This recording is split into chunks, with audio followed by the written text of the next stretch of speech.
So, um, what's been coming up yesterday and today is really the sense of um, acceptance, accepting what is, um, and accepting what is so important because the more we resist the reality, the harder it gets to manage. So,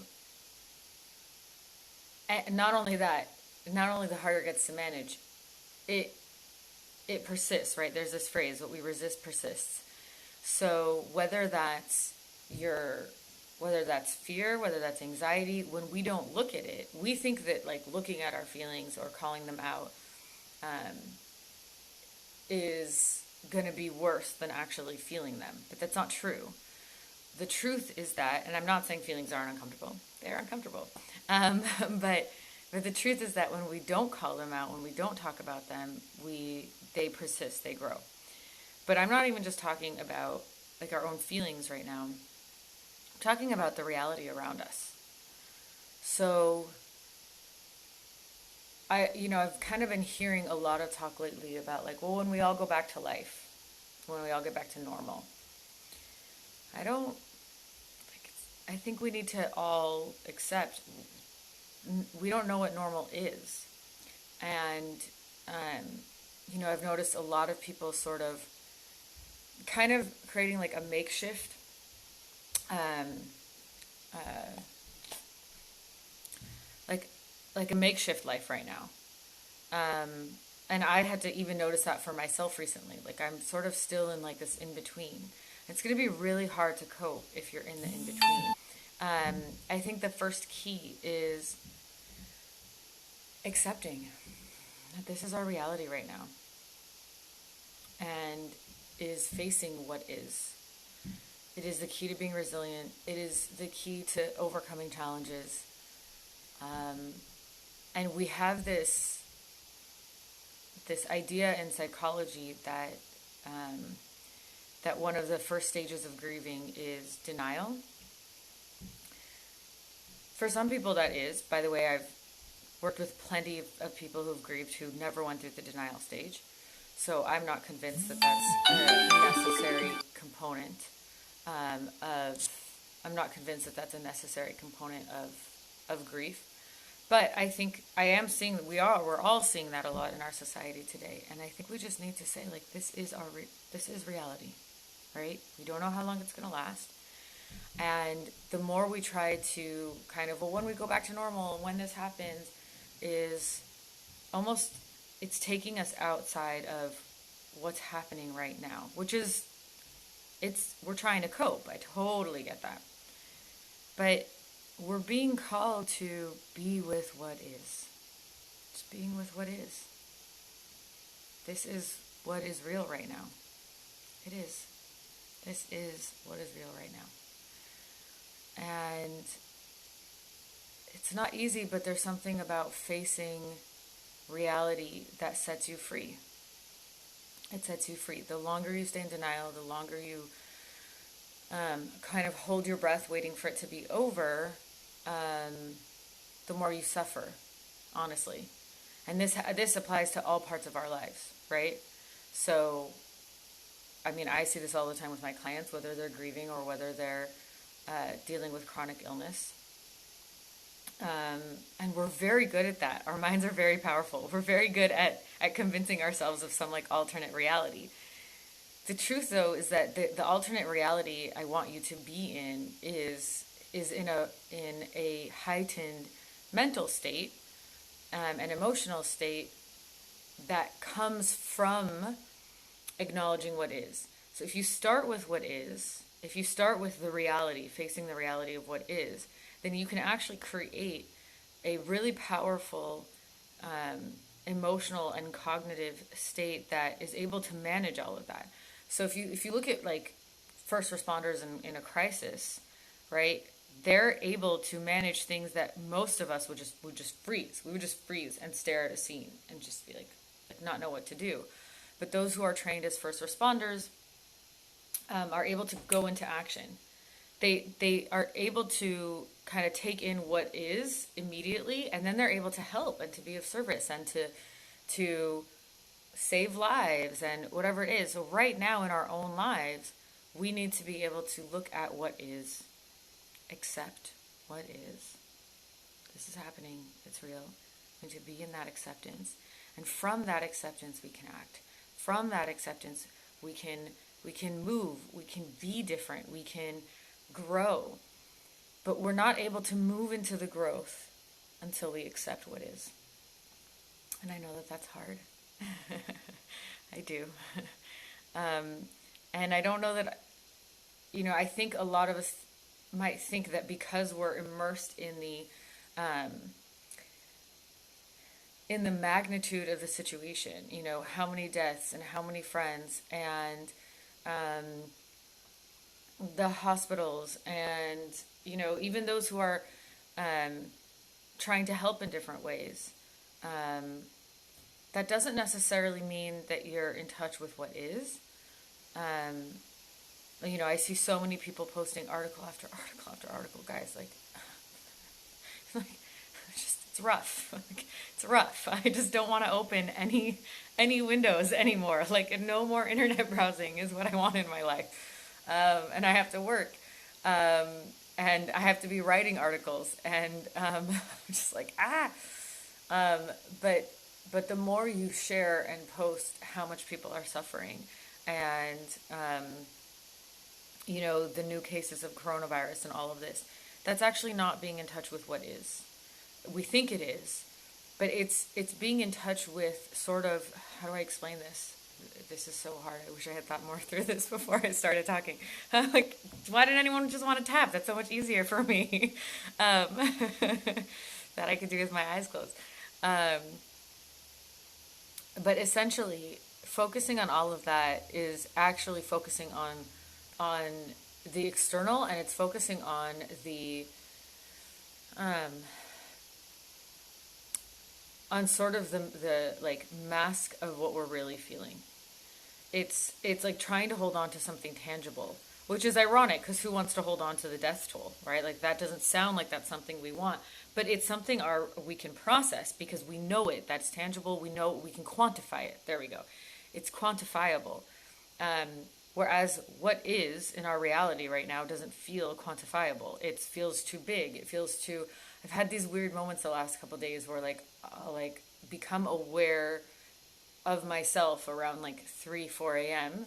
and I'll be asleep, but aware, and I'm just like, wait, is this really 2020 and there's a global pandemic and I can't leave the house? Oh, is this real? Is this actually real? There are no flights. There are no, this is real. And I just have to just sit there and kind of be with that and yeah, this is real. This is real.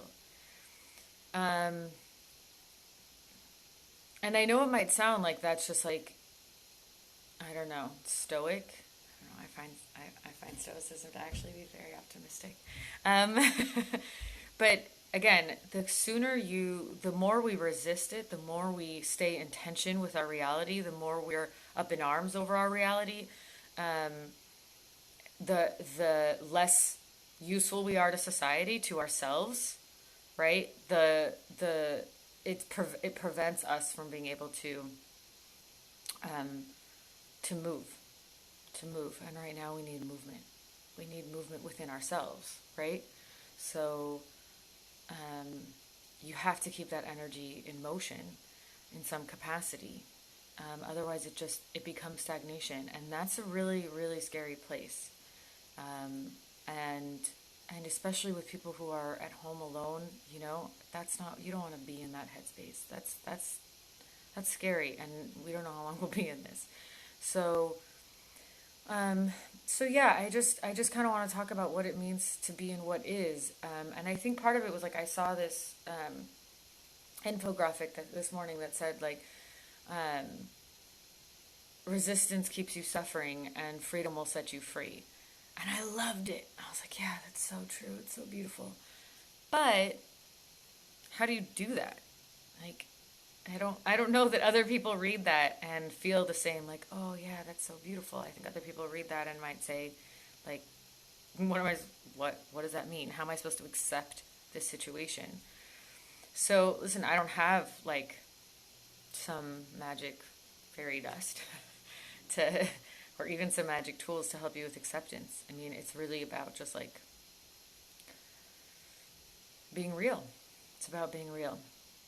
And I think we're in a state where it becomes more and more real every day, and that's very sobering. But I think we're also in a society where we want to escape that, and I'm seeing so much of that, so much of that.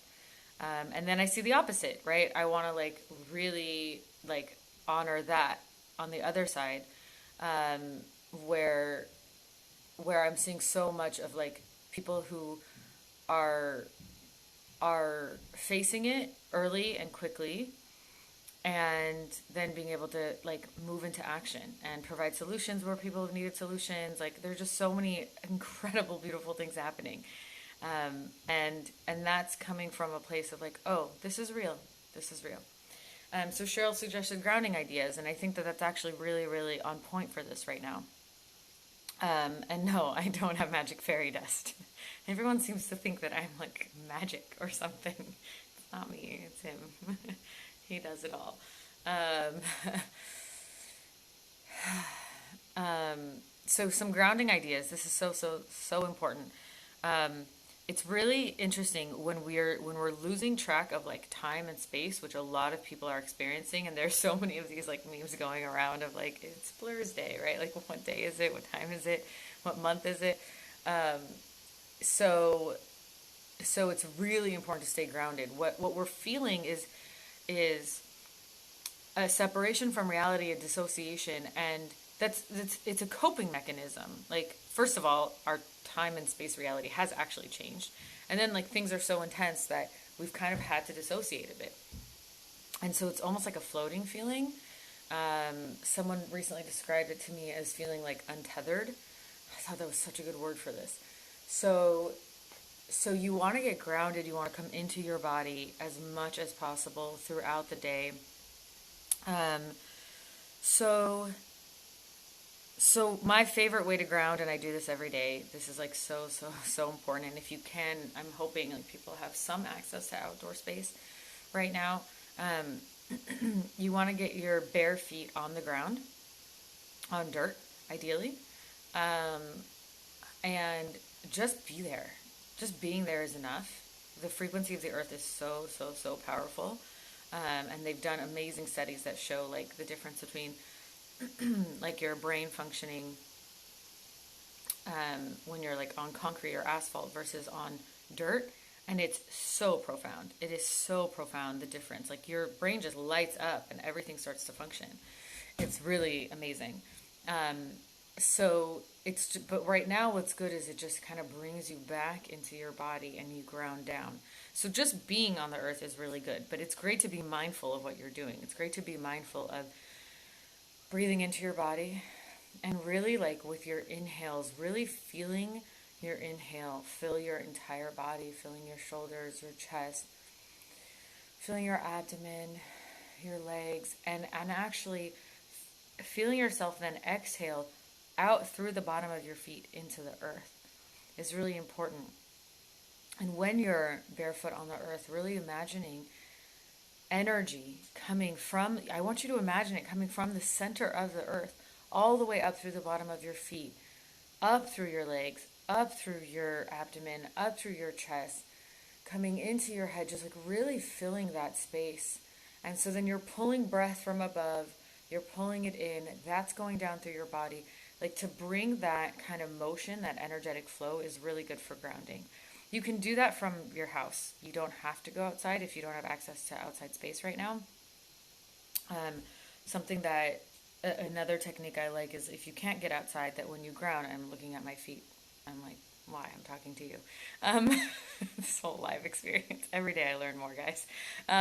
So, so um, just sitting with, feet flat on the ground comfortably and just visualizing, imagining that you have roots growing out of the bottom of your feet into the floor, like into the floorboards, and imagining what it feels like to be that tree, that tree that's been there for thousands of years, that has bark that's protecting it, that's connected to the earth, that's being nourished by the sun. It's an amazing feeling of just like of connection, which we all need to be feeling connected right now, right? Who doesn't need that right now? This is a hard time. So it makes you feel connected, and it really also helps you feel solid. Like, I really want you to feel solid in your body. That's really, really important, and it helps just kind of bring you back. Breath is a really important way to ground. It's a really easy way to ground. Just taking 3 deep breaths throughout the day, especially when you find yourself going into that place of like, oh my God, how long is this going to last? And what is this going to mean for this? And what about work? And what about this? And what about my mom? And what about like that can go. So you just have to breathe.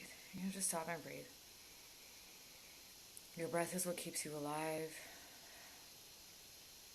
And it's fascinating. It's one of the systems in your body. It's one of the actions in your body that is both automatic and manual, right? I can't control my heart rate. I mean, I can if I get really, really quiet, but that's automatic, right? I can't with my mind stop my heart, but I can hold my breath, and I can also slow my breath, and I can be in control of my breath. And it's so important, especially at a time when we feel so out of control. Just that little bit, that just, I am in control of my breath. I can manage that. And I've talked a lot over the last, oh my gosh, 3 weeks now, about being of service. That doesn't necessarily mean that you're supposed to suddenly like be a contribution to society. Being a contribution to society is also being your best self and taking care of you. And that is being of service. And that is being a leader. You can do that for yourself. Okay? So Elron talked about this in our Use the Pause episode on Sunday.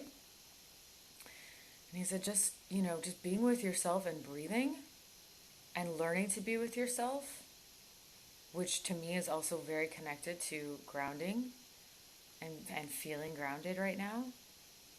He said this beautiful thing. He said, that is leadership. I love that. I love that. So I think what I'm really finding is we're all sort of redefining so many things right now that those of us who've been deep in the world of self-growth and self-development, this has felt real for all of us for so long as we've grown. But this is new for the world. And so it's just about like creating space and honoring that and just learning to know that it's okay that it's uncomfortable, right? The more we resist that it's uncomfortable, it actually becomes more uncomfortable. The more we talk and feel, the more we talk about how horrible all of this is, the worse it is, honestly. The sooner we kind of say, like, this is my reality. Okay, how do I make the most of it? How do I deal with it? And like I said, so many people are doing an incredible job of that. And some of us aren't, and that's okay too. It is. It's really okay too. So I'm only here for another few minutes. I'm kind of feeling like we should tap. Because I think I've also brought to the surface some uncomfortable things. I'd really prefer to leave you guys with like so much hope for the day. To me, like, let me kind of circle back to that. To me, this is hopeful. To me, but that's because I've walked through the fire, right? Like, I've been through hell. I did an interview yesterday, and this woman was like, "Oh my God, you're like the challenge ninja," and I was like, I loved that, and then I was like, "Oh man, I don't want to be that person." I'm like, let's not keep doing that. But I've been through enough challenges to know that the sooner you acknowledge what is, it does become hopeful, right? Then you kind of discover all these new amazing things about yourself that allow you to adapt and allow you to grow. And it's an amazing feeling. Like, it's really like, I want you to take a moment today. You know what? Yeah, we won't necessarily tap. I just want you to right now, if you can grab a piece of paper or just sit quietly with yourself and just reflect on how you've grown in the last few weeks, what you've learned in the last few weeks. And I imagine there's a lot. What did you learn today, even? Right? Like, there is so much, and maybe it's like really practical things. Like, if you think about like the first time you went to the grocery store versus the most recent time, like you probably have a system now of like which glove do you take off first, and what you do with your phone, and which bags you touch, and where you put them first, and okay, this now we leave outside, and like you have a system now. And the first time was probably a nightmare of like, oh no, and now I touch this, and now I have to sanitize that, and like 4 hours later, you're like, okay, I'm gonna have to rethink that system, right? Like, so just like even that like very practical thing, like you've learned, you've grown, you've adapted. And then there are deeper ways, right? Maybe some people have started meditating. Maybe some people have started journaling. Maybe some people have started a gratitude practice. I really, really hope you started a gratitude practice. That is so life-changing and transformative. Um, Maybe you've taken steps to eat better or differently so that you're boosting your immune system. Maybe you're sleeping more. That's really good and healthy, Hopefully it's coming from a conscious place and not from a place of depression. Maybe you've started seeing a therapist to take care of your mental health, which impacts everything, and impacts your physiological well-being, right? So um, just take a moment right now. Just take a moment, and I'd love if you want to share. That would be amazing if you want to tell me ways that you've grown over the last couple weeks, and just again, even just make it bite-sized. Like, what did you learn yesterday about yourself? Um, what's a new skill that you picked up? I know for me, it's been both practical and sort of emotional and spiritual, right? So like on the practical level, like, let me tell you, 3 weeks ago, I was not comfortable going live. That's first. um, didn't know how to use Instagram, basically at all. I've learned that massively. I had never hosted a Zoom webinar on my own. I've learned how to do that. I've learned how to edit videos. So there's a lot of practical steps here. Um, I've, yeah, and then just like personally for me, just learned that like I have to up my own meditation game. I have to do new practices for myself in between clients. So we're all learning and growing every single day. Um, and that's profound, that's really, really profound. And it's amazing. It's really, really amazing. So I hope that you're taking some time to do this now. Um, and, oh, thanks, Harley. Thanks. Um, I hope you're taking some time right now to just acknowledge what you've done and how you've grown and how you've adapted. I'm just because Harley commented and now I'm reacting to him live. I just want to say, like, Harley's a person who's had to be of service in very new ways as well. Um, Harley and I are Milken Scholars, and we are part of an amazing family and network um, of scholars across the country. Um, and we've had to learn how to come together and support each other in different ways. And a lot of the scholars are people who, um, you know, are first generation Americans who don't have people to fall back on, who don't have a place to go right now, who were kicked out of dorms, and we've sort of like Harley's had to be part of creating resources and coming together and saying, okay, like, can where do we put people? Like, how can we help serve people? How do we get them in an apartment? Like, I mean, just like he has had to serve on a really massive level, and I'm sure Harley, you've learned a lot during this time as well in serving people who didn't have anywhere else to turn in all corners of the nation. Um, like your job changed overnight, right? So all of us have that in some way, in some capacity, um, and so I think this is a time where we talked. I want to say a few days ago, maybe it was even Friday, um, about surrender, about letting go, and how you do that. I think this is really one of the biggest lessons of this time, is releasing our control, is acknowledging that we aren't in control, and then learning that something so beautiful and expansive comes from that place. So beautiful. And so that when you see that meme that I talked about, where you see like acceptance is freedom, and you're like, yeah, right. Like, what are you talking about? But that you actually practice it. This takes practice. And from that place of practicing it, you can discover how expansive it is, and that will serve you after coronavirus. It will serve you certainly through all of this, but will serve you the rest of your life, because that expansiveness is beautiful. To just know, like, every day is different, actually, and I'm not in control. And that is, by the way, our reality, right? We've talked about that. That is what is. And you may want to, this is also another article I'm working on, you may want to reach out to friends in your life who have chronic illness, because that is very real for them. They know that reality every single day, right? Like, most of our society makes a plan and expects to execute on it. And anyone with chronic illness does not have that luxury. That's a luxury, okay? That's actually a luxury. Most people with chronic illness, like, I'll do my best. I'll put that on the calendar. Maybe, maybe not. That's actually everyone's reality, is a maybe, maybe or not, right? Like, who knows what's going to happen that day? But I just encourage you to reach out to those who have always been living from that place and see what you can learn from them, and see how they manage it, and see how they cope, and how many contingency plans are in place at all times.